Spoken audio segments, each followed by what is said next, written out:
Hello students, আজকে তোমাদের জন্য ক্লাস 7 প্রশ্নবিচিত্রা 2024 পরিবেশ বিজ্ঞানের মডেল কোশ্চেন পেপার 18 আলোচনা করছি। এটা রামপুরহাট গার্লস হাই স্কুলের প্রশ্ন। প্রথমে ফিজিক্যাল সায়েন্স পার্টটা দেখো, একের দাগ। সঠিক উত্তরটি নির্বাচন করো। এখানে তোমাদের 3টে এমসিকিউ প্রশ্নের উত্তর করতে হবে। একের প্রশ্ন, তাপের প্রয়োগে কঠিন পদার্থে তরলে পরিণত হওয়াকে বলে। উত্তর হবে কি? গলন, কঠিনীভবন, বাষ্পীভবন, ঘনীভবন। উত্তর হবে গলন, অর্থাৎ এর উত্তরটা সঠিক। দুয়ের কোশ্চেন, নিউট্রন হলো একটি ধনাত্মক কণা, ঋণাত্মক কণা, নিস্তরিত কণা, কোনোটি নয়। উত্তর হবে নিউট্রন হচ্ছে নিস্তরিত কণা, অর্থাৎ এর উত্তরটা সঠিক।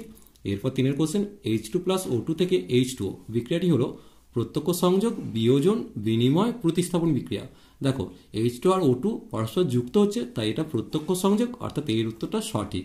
এরপর 2 কোশ্চেন দেখো, নিয়মিত প্রশ্নগুলোর উত্তর দাও। এখানে তোমাদের 1 নম্বরে 3টি প্রশ্নের উত্তর করতে হচ্ছে। প্রথম কোশ্চেন, তাপের সংজ্ঞা দাও। চলো দেখে নেব।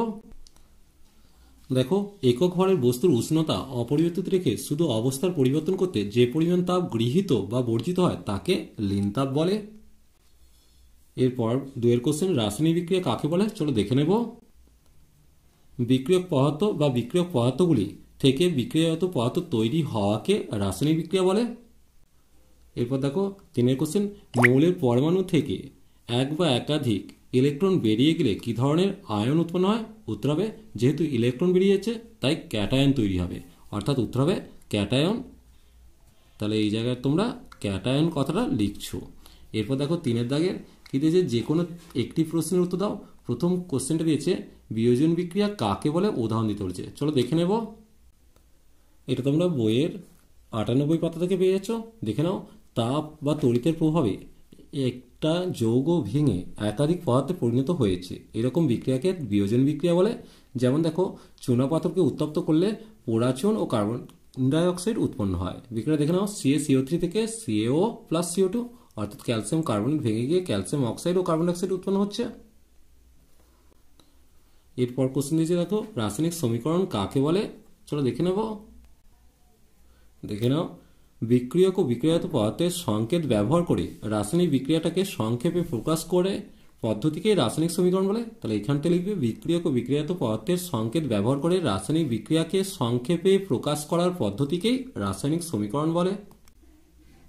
এরপর দেখো, কার্বন প্লাস অক্সিজেন থেকে CO বিক্রিয়াটি সমতা বিধান করতে বলেছে। তাহলে প্রথমে তুমি বিক্রিয়াটা লিখে নাও, সেখান থেকে সমান দিয়ে বিক্রিয়াটা লিখে নিয়েছি। দেখো অক্সিজেন 2টো আছে, তাহলে এখানে 2 বসালাম। কার্বন কটা হলো? 2টো হলো, তাহলে এখানে 2 বসিয়ে দিলাম। এটাই সমতা বিধান। এরপর দেখো 40 ডিগ্রি সি কত ডিগ্রি ফারেনহাইটের সমান তা কোষে বের করতে বলেছে। দেখো আমরা জানি C/5 = F-32/9। এখন সি এর মানটা 40 ডিগ্রি সি দিয়েছে, তাহলে 40 বাদে লিখবো 40/5 সমান F-32/9। এখন 5 দিয়ে 40 কেটে 8 করলাম, তাহলে বা দিয়ে কত হচ্ছে? F-32 সমান 8 × 9 = 72। তাহলে বা দিয়ে F সমান কত আসবে? 72 + 32। তাহলে বা দিয়ে F এর মান আসছে 104, অতএব 104 ডিগ্রি ফারেনহাইট পার্ট দেখাবে। এরপর দেখো লাইফ সায়েন্স পার্টটা একের দাগ। শূন্যস্থানগুলো পূরণ করতে বলেছে। এখানে তোমাদের 4টে প্রশ্ন দিয়েছে, তার মধ্যে 3টে প্রশ্নের উত্তর করতে হবে। গাছের খাবার তৈরির সময় ড্যাশ ভেঙে অক্সিজেন তৈরি হয়। উত্তর হবে জল ভেঙে। ভিটামিন ড্যাশের অভাবে স্কারভি রোগ হয়। উত্তর হবে ভিটামিন সি এর অভাবে। এরপর দেখো, শিশুদের খাদ্যে প্রোটিন ও শক্তি উভয়ের অভাব করলে ড্যাশ রোগ হয়। উত্তর হবে ম্যারাসমাস। তাহলে এই জায়গাটায় ম্যারাসমাস কথাটা লিখবে, ময়জফলা আঁকা, রয়া আঁকা, দন্তেশ্ব, ময়া আঁকা, দন্তেশ্ব, ম্যারাসমাস। এরপর দেখো, আজিনোমোটো, মোমো, ট্রান্সফার, পোটাটো চিপস। তাহলে শূন্যস্থানে তোমরা পোটাটো চিপস লিখবে।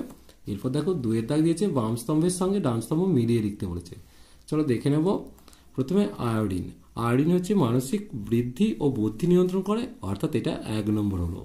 ক্যালসিয়াম দাঁত ও হাড়ের গঠন ঠিক রাখে, এটা 2 নম্বর করলাম। আয়রন অ্যানিমিয়া বা রক্তাল্পতা, এটা 3 নম্বর করলাম। এরপর দেখো 3 দাগ, তোমার দেহ থেকে জল বেরিয়ে যায় কিভাবে? 1 নম্বর হচ্ছে ঘামের মাধ্যমে, 2 নম্বর হচ্ছে মূত্রের মাধ্যমে। এরপর দেখো 2 কোশ্চেন দিয়েছে, উদ্ভিদ খাদ্য তৈরির সময় কোন গ্যাস গ্রহণ করে? উত্তর হবে কার্বন ডাইঅক্সাইড, কারণ কার্বন ডাইঅক্সাইড গ্যাস গ্রহণ করছে আর অক্সিজেন গ্যাস ছেড়ে দিচ্ছে। তাহলে এই জায়গায় তোমরা কার্বন ডাইঅক্সাইডটা লিখবে, অর্থাৎ CO2। এরপর দেখো কোন খাদ্য উপাদান মানবদেহে তাড়াতাড়ি বুড়ো হয়ে যাওয়া আটকায়, উত্তর হবে ফাইটোকেমিক্যালস। চলো আজ এই পর্যন্তই, নেক্সট ভিডিও নিয়ে খুব তাড়াতাড়ি হাজির হবো। ভিডিওটি ভালো লাগলে লাইক শেয়ার কমেন্ট করো, পারলে চ্যানেলটিকে সাবস্ক্রাইব করিও। চলো টাটা, বাই বাই।